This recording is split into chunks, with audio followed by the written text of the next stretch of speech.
People think that you should be weak and you should be docile and then you should be a pacifist. He goes, no, you should be a monster. He said you should be a monster, you should be ruthlessly ambitious, and then learn how to control it. This is not about, oh, I'm tough, I'm gonna show you guys how I'm tough.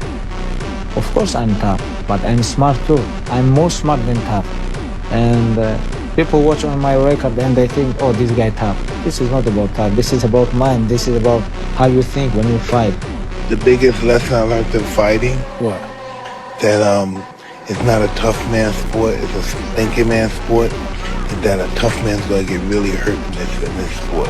It's true. You Tough have guy, to be smart. He's gonna get really hurt in this game. He's gonna get really hurt. A tough guy, the guy that everybody's scared, he's gonna get hurt in this boxing game, because this is all about thinking. I'm Don Fry. Before tough had a hashtag, I was out there proving it. You never talked about being a man, you just were one. No excuses and no shortcuts. Being humble is not believing in your own heart, in my opinion. Being humble is showing up every day and working to be the best, not just saying I'm the best or taking the sport for granted and not being. The sport will humble you like that. Yeah. You can never take that for granted. It's about showing up every day. That's being humble. 3 questions. 1, who are you? 2, who do you want to be? And 3, what are you doing about it? Why are you going to the gym? I'm going to the gym to get results, so I'm going to do whatever it takes to get results. And if it means training 30 minutes once a week, or it means training 10 hours a day every day, whatever it takes, I was willing to do it and I would have done it. But training 10 hours a day is not going to build your muscle, you're just going to burn out. I've done what I had to do in this sport. 6-time world champion, 5 different weight class, 20 championship fights. I fought the best from all over the world, from De La Hoya to Ricky Hatton, and the list goes on and on. I have nothing else to prove to the world. Like I said before, I'm not gonna let boxing retire me. I'm gonna retire from boxing. To chase your dreams, whatever's in your heart. Don't listen to the critics. Don't listen to the outside noise.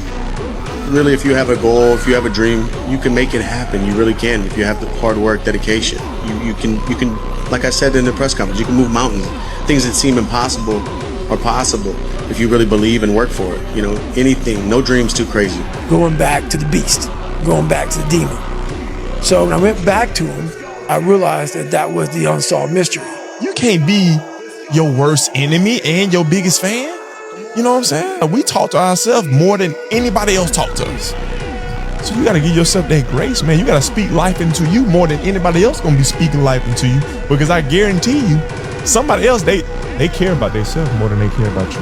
I never said I could. Never, not once when I was coming up, when I was little, ever said I could. You know, when you used to write what you want to be when you grow up, I used to write, I'm going to be a world champion in boxing. I never said I could. That belief in yourself. I always said I am. You are. I am. When I'm training inside the gym, when I corner my guys, I see how they worry about like competition night. And I told them, hey, be ready because Allah already know what's gonna happen. You have to understand that you owe them nothing. You don't owe them an excuse. You don't owe them a reason.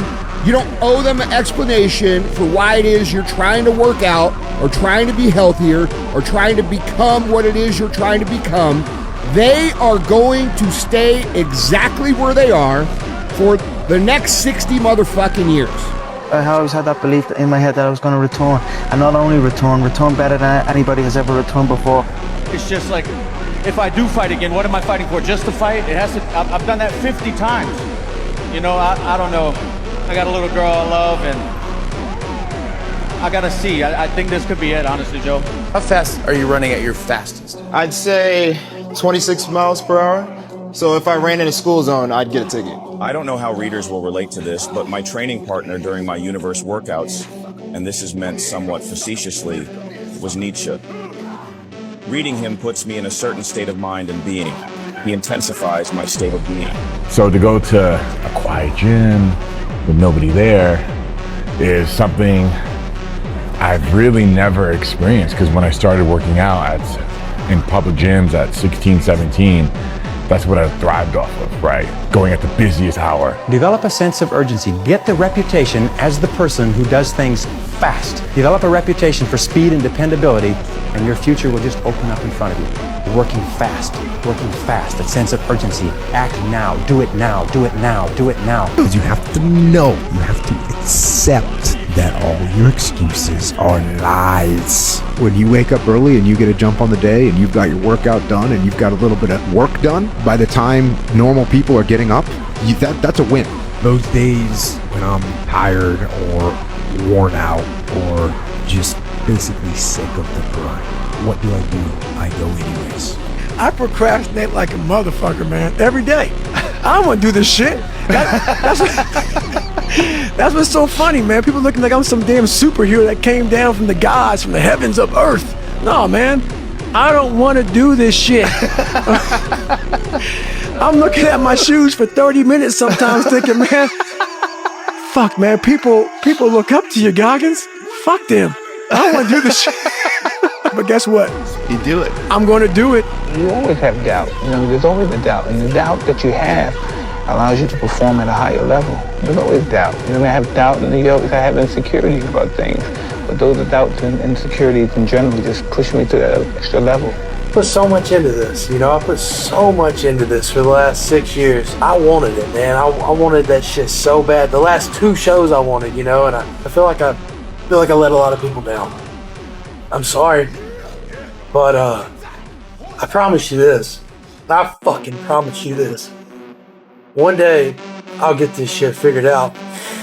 I got a work ethic like nobody else. And I got time on my side. And one of these days, I'm gonna nail that shit. You are going to some competition. If you don't confident, some people could lose 60% of their skills. Some people could lose 10%.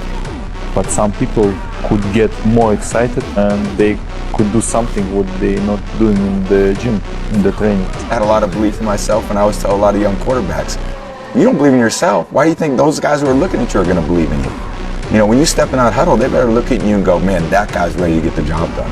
Because if they don't see that, then they're going to start questioning, oh my God, I don't think that guy can get the job done. So you got to believe in what who you are, what you do, what you bring to the team. And then if you do that, they're going to feed off that as well. The haters follow you like a motherfucker. They know more about you than your mama knows about you. They get all your books. They get all your podcasts. They get all your social media. They know where you live. They know where you sleep. They know everything about you. When you become rich, when you become famous, some people, they lose real people around him. Because real people who love you, they're gonna tell you true. Tyson, you saw abs when he came out of prison. Remember that? Dude, he was prison jacked.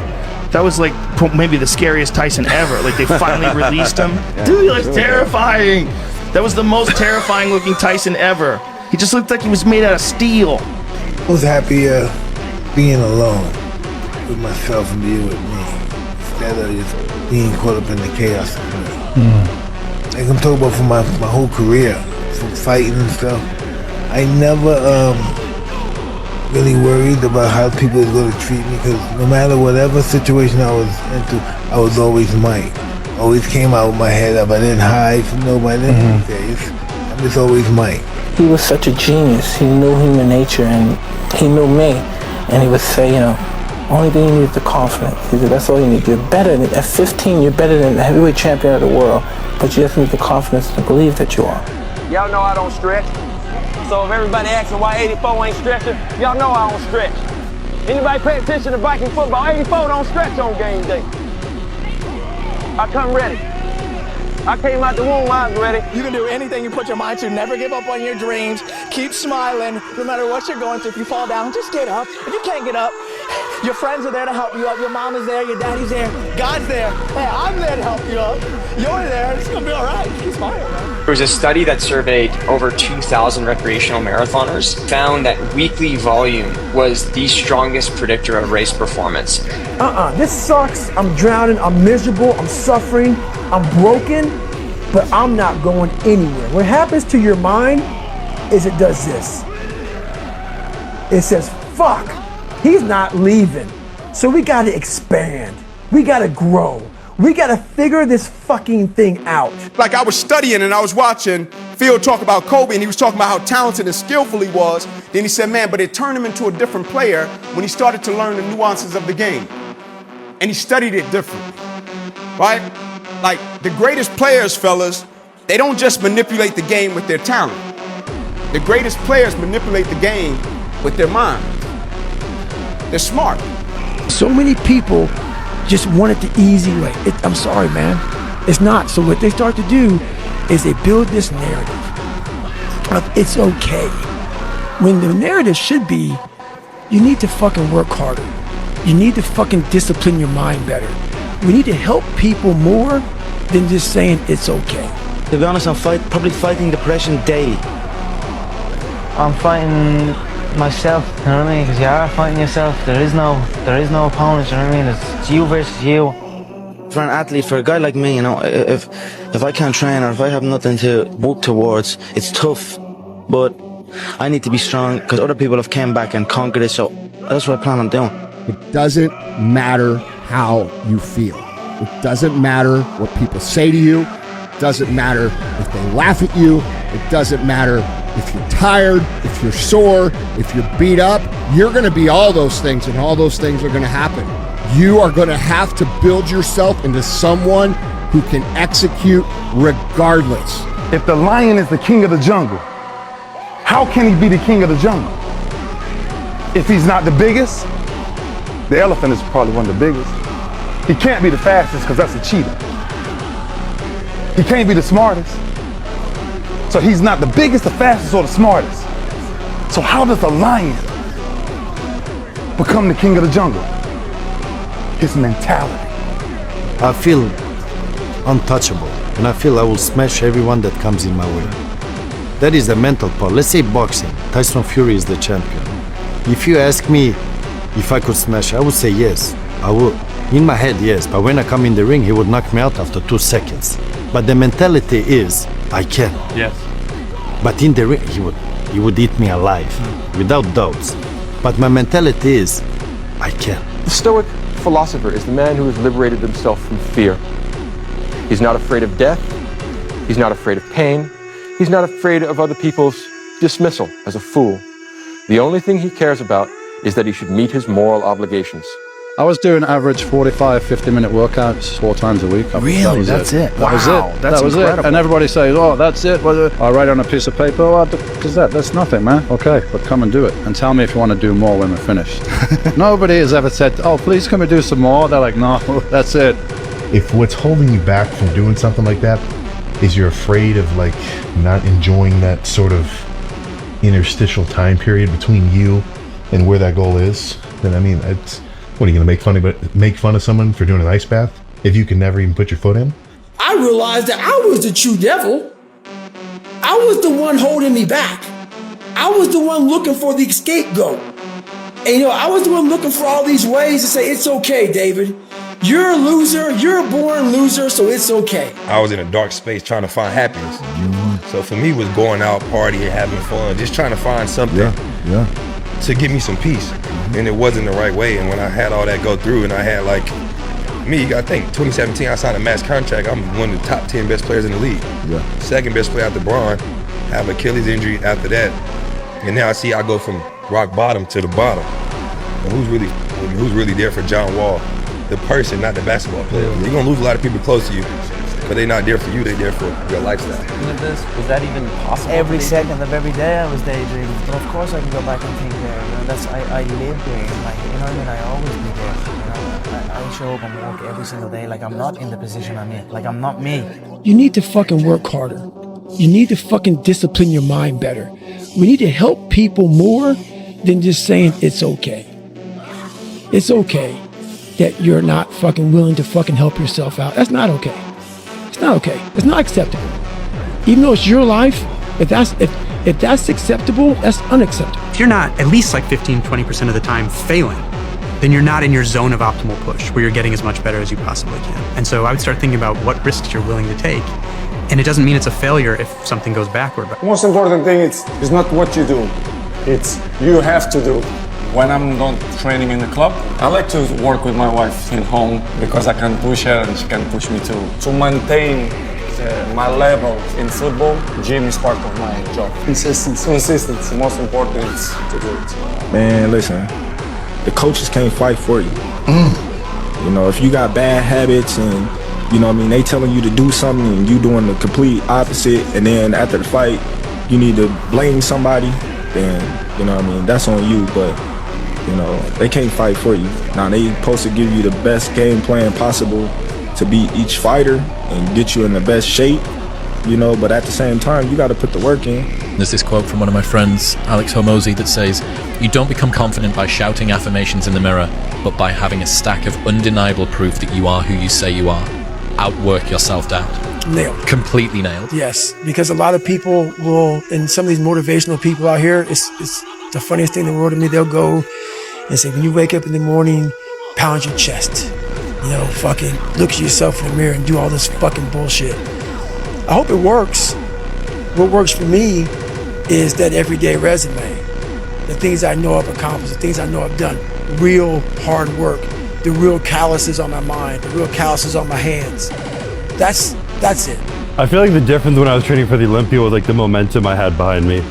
Like when you have such a big goal behind you, it's not just like, oh, I'm a week out, it's time to start trying. It's like the year prior, it's building up momentum of like, okay, off season, take a break. Off season, get stronger, get your food better. And you're like building up all these good habits on the way to the point where you have so much momentum of progress and consistency that like when you have a tough day, the momentum just like falling forward. You just keep progressing. One of the strongest reframes for suffering is that it gives you the opportunity to create evidence of the person who you want to be. I cannot say that I'm the type of man who can withstand hard things without having gone through hard things. And so this hard thing that has occurred that was not of my choice can still be something that serves me and my ultimate goal to become the type of man who can do these things. I was a character. I was trying to find myself through a character. I was making different hairstyles and sagging my pants, and I was off. I was off, man. I was a clown. I was a clown, and I was like, this is not where you're supposed to be in life, man. You could have anything you want if you want it badly enough. You can be anything you want to be. Do anything you set out to accomplish if you hold to that desire with singleness of purpose. I never doubt about myself. My mentality is always like, I don't care who's there, I'm achieve my goals no matter what. I never feel fear. I always enjoy it. Sometimes my trainer saw the opponent and say, hey, he's too strong and he's 30 years old, and I don't care. I don't really care, and then 2 rounds and you knock him out, yeah. When I say fuck, it's letting you know what I'm thinking. If I try to make it all pretty and shit, that's not what my life was. It was a violent struggle daily to get where I'm at today. I'm not gonna water it down. Shit wasn't fun. It ain't fun today, but I'm happy. You get absolutely better returns at the top ends of achievement because oftentimes assets pool to the winners. The problem is, to achieve the highest levels, you have to give up proportional amounts of the things you hoped the achievements would get you. There comes a time when the hard work you have to do is learning that you can't work any harder any longer, and that you have to change what got you here to what will get you to where you want to go. If your practices aren't more competitive than the games themselves, you're doing the wrong thing. And most of these teams and coaches have gotten into a mindset of resting players. Oh, it's too much. You know, we're not gonna practice light day. Phil never gave us a light day. There's no days off. I think confidence is everything. You know, I don't think you should ever worry about what anybody else has to say because they never know what you do every day. You're gonna have friends, you're gonna have teammates, but when you step between any line on a field, there's no friends. There's absolutely no friends. You are there to be the absolute best player on any team of any sport, and that's it.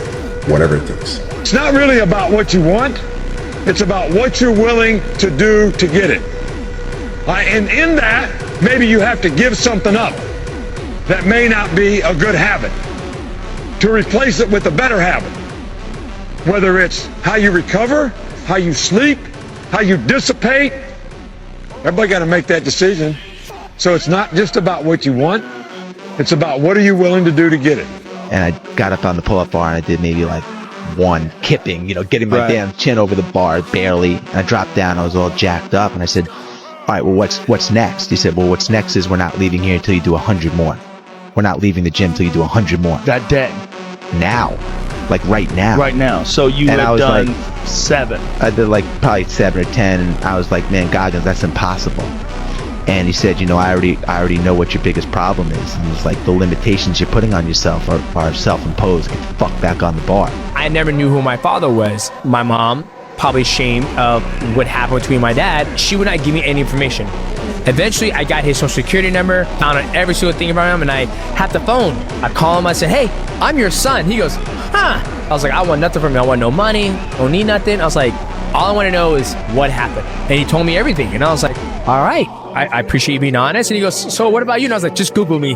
One of my favorite stories about somebody who didn't believe in me was I had this teacher at Cal, and I wrote this paper, and she said I cited incorrectly. Let's say 15, it was like 3/4, so 15 of the kids didn't cite it exactly how she said. 14 of them got to rewrite the paper, not me. So I said, okay. So I went to her office, and she was ready for me. She had my paper out. I said, look, I'm not asking for a special privilege here, but the other 14 kids who got an F on the paper got to rewrite the paper, and I didn't. And she ripped me apart. You are an entitled athlete. You expect things to be given to you. What are you going to do with your life? I said, I'm going to play in the NFL. She said, no way in hell. You won't make it. You'll get hurt. You'll never make it. And what I've seen from you is you won't amount to anything. And I said, watch me. Like what you give to the game will get back to you, and you can't cheat it, just like life. What you put into it, you'll get out of it. It's no faking, there's no fooling the universe. It knows working hard and not caring what anybody has to say about me and doing things my way, because when it's all said and done, you don't want to have any regrets, no doubts. You want to know that you gave it your all and you did it how you wanted to do it. Sometimes the reason that you're suffering is because you just won't let go of the thing that's biting you. The funny thing too, often when people let something like that go, it goes away, sorts itself out, and then comes back. So they don't even end up losing it. But unless they're willing to let it go, to sacrifice it, they make no headway whatsoever. I don't even like to use the word happiness. That's just a fleeting feeling. It can just go so up and down. I don't want to chase that feeling. It's just not the efficient way for me to live. I feel like just having peace and really simply just enjoying being alive every day is the best place for me to be. I don't want to be happy and sad. Like, I don't even want to have to go through that. I just want to just kind of float through life. I experience so much. I just want to take on every experience for what it is and enjoy it in the moment, Bench pressing, and you bench press all the fucking time, what are you finding out? If you like to swim, that's all you want to do is swim, what are you finding out? People talk about triple down on your fucking strengths. Right. That's the fucking weakest shit in the world. No. Triple down on your fucking weaknesses. Yeah. Find out something about yourself. You already know the good shit. You already know the happy shit. Why don't you talk about good times? You know how to get through that shit, motherfucker. Now you have to have the ability and the belief from the entire team, offensively and defensively, that your word means so much. And how you act every day matters to all three phases of the game. One of the difficult realizations of people who want to change their life is that if you do it well, you might have to go through a period where you let go of all of your friends. But the really bad realization is if you do it really well, you might have to do that multiple times throughout your life. You talk to people and you resonate with people that are at the same level of life as you are. It's not about the ring. It's what the ring represents. Life is always giving you a test, trying to give you a way out, trying to give you an excuse not to show up. This is my excuse today. But guess what? You gotta have the mentality to show up every fucking day of your life. Don't avoid small problems that you know are there. Face them, because they'll grow into big problems all by themselves. And I had to figure it out. I had to control my reaction. If I can control my reaction, I can control my mindset, and I can control the discipline that I know what I need to do, as hard as it may be, but I need to do this. No one's gonna come back to save me. No one's gonna come back on this fucking couch and say, hey, it's okay. You're gonna be okay. No, I'm not. You overcame things. You fought them. And now this is what happens. This is on the other side of overcoming. You become very, very powerful when you overcome yourself. You're not going to be any bigger from one workout. You're not going to be any leaner from one cardio session. Like, any progression when it comes to changing your body's composition is going to take weeks, months, years even, depending on what you're really aiming for. But in terms of actually noticing any changes go by, you're not going to see it. It's not the nature of things. It has to add up and accrue over time before you start to notice anything serious. Don't worry about this. Just do your things. Okay, result. We don't control result. Nobody control result. Just do your thing, see if you win, win. If you lose, lose. But when you go to the cage, do everything for your win, you know? Don't give up. Don't give up. Be patient. And that's it. You think about how do you, I want to take people's nose and stick it in their brain. How do you want to do that if you're a humanitarian? How do you want to do that to another human being? Because you want to kill them, right? Well, that's back then, yeah. Right. Yeah, that's back then. But I just know I don't want to hurt anybody no more like that. Thicken your skin. Become more of a human being. Don't be afraid of the reflection in the mirror, because that's all you can be afraid of. Once you overcome the reflection in the mirror, you've done it. Talented guys who don't give a fuck never make it.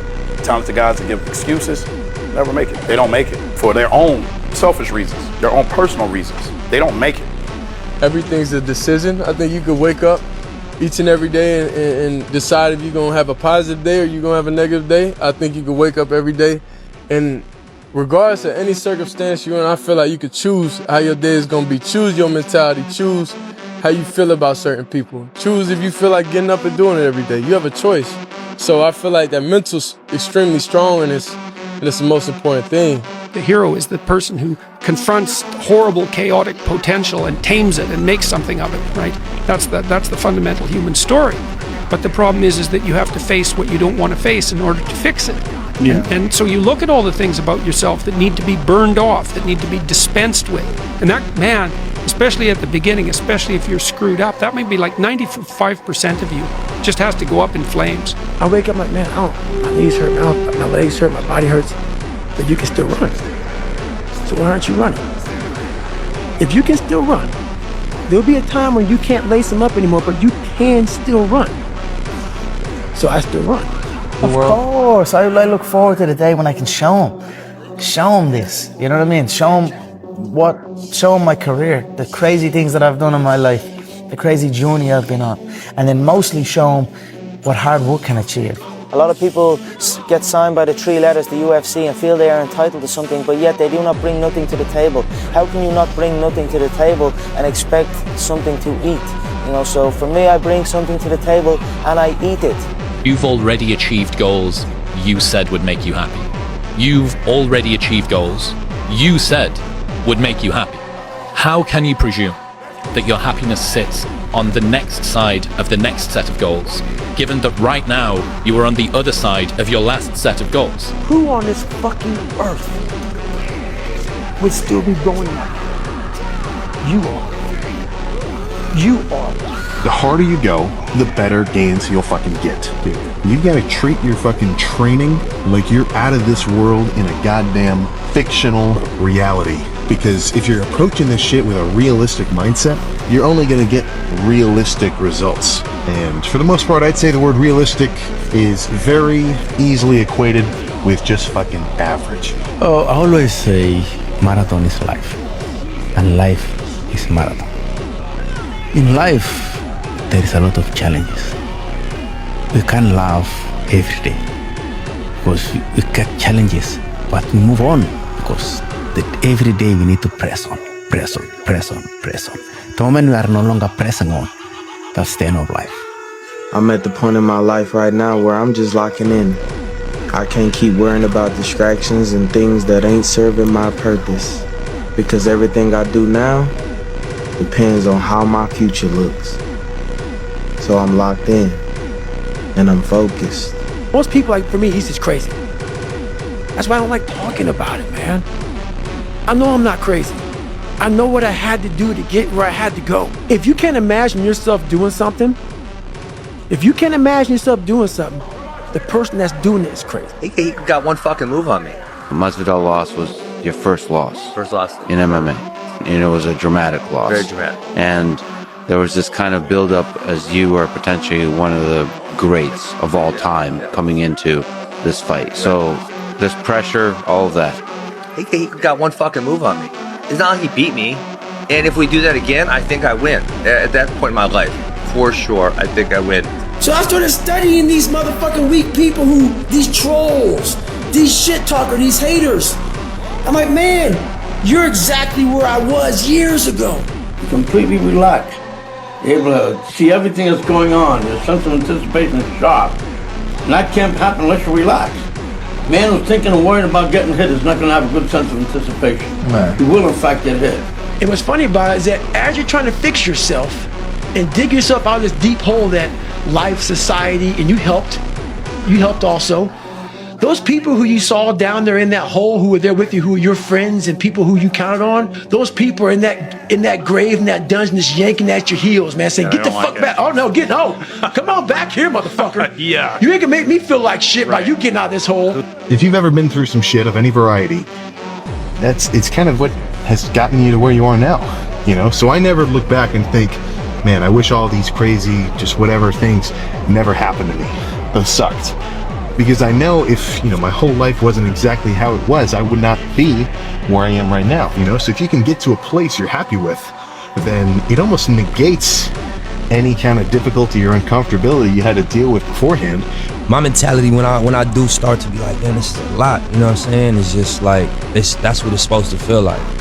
If you are going toward what the vision look like, and that's like greatness, that's, on multiple levels. Mm-hmm. That's the vision that I'm working toward. I just think about that, like this shit ain't supposed to feel, comfortable. It's supposed to be uncomfortable. It's supposed to stretch you. It's supposed to be a burden to a degree. I think a lot of people have this fear that, if I'm happy, then I won't want to be successful. No, you'll just want to do things that are more aligned with the happy version of you, and you'll be successful at those things. And believe me, the happy version of you is not going to look back at the unhappy version and say, oh man, that guy was going to be more successful. I wish I was him. You're actually trying to be successful so you'll be happy. Oh, that's dude, the whole point. you've gotten it backwards. I won the championship in Brazil 2005 and 6, and I hardly remember anything from those afternoons and nights, which is sad.